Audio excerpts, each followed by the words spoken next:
ബാലയ്യയുടെ അതേ കുതിരവട്ടം പഞ്ചായത്തിലെ കിഴക്ക് ഭാഗത്ത് താമസിക്കുന്ന ജോൺ അണ്ണൻ. നീയും എന്നെ പോലൊരു മിടുക്കനാ. സിനിമയിൽ കുറച്ച് ഗുണ്ടകൾ ചേർന്ന് ഒരു പെൺകുട്ടീനെ ഉപദ്രവിക്കാൻ ശ്രമിക്കുകയാണ്. അപ്പോൾ ആ പെൺകുട്ടീനെ രക്ഷിക്കാനായിട്ട് അവിടേക്ക് നമ്മുടെ അണ്ണൻ വരും. പെൺകുട്ടികളുടെ രക്ഷകൻ വിക്കി. എന്നിട്ട് ഗുണ്ടകളേക്ക് ഇടിച്ച് ആ പെൺകുട്ടീനെ രക്ഷിക്കും. മിടുക്കനാണല്ലോ. അണ്ണനെ പോലീസ് യൂണിഫോമത്തിൽ കണ്ടതും മെയിൻ ഗുണ്ട പറയും, നീ യൂണിഫോമിൽ നിന്ന് ഇറങ്ങുന്നതിന്റെ അന്നേ ഞാനൊരു കളിക്കുള്ളൂ. ഇത് കേട്ട പാതി നമ്മുടെ അണ്ണൻ പോലീസ് യൂണിഫോം ഊരാൻ തുടങ്ങും. എന്നിട്ട് മസിലും കാണിച്ചു നിൽക്കും.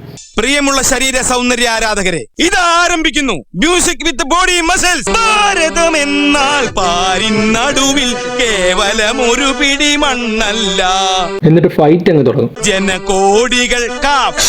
ജനകോടികൾ നമ്മെ കാഫായി മാറ്റിയ ജന്മഗൃഹമല്ലോ. അടിപിടിച്ചുട്ടോ മസിൽ അടിപിടി. എന്നിട്ട് ഈ ഫൈറ്റിനിടയിൽ ഒരു ട്വിസ്റ്റ് അങ്ങ് വരും. സമയം 3 മണിയായി.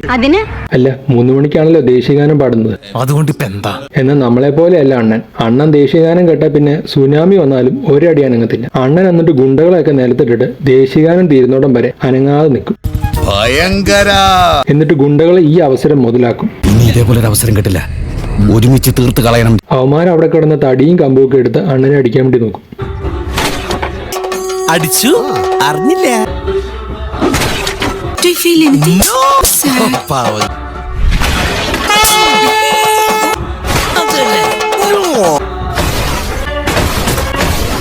ഇപ്പൊ ചെറുതായിട്ട് വല്ലതും തോന്നുന്നുണ്ടോ? അങ്ങനെ അവസാനം ദേശീയഗാനം തീർന്നു. എന്നിട്ട് ഫൈറ്റ് ചെയ്ത് എല്ലാരും ഇടിച്ച് പറത്തും. അപ്പോൾ ഒരുത്തൻ ബൈക്കുമായിട്ട് അണ്ണനെ ഇടിച്ചിടാൻ വേണ്ടി വരും. അപ്പോൾ അണ്ണൻ അവനെയും ബൈക്കിനെയും എടുത്തങ്ങ് പൊക്കും.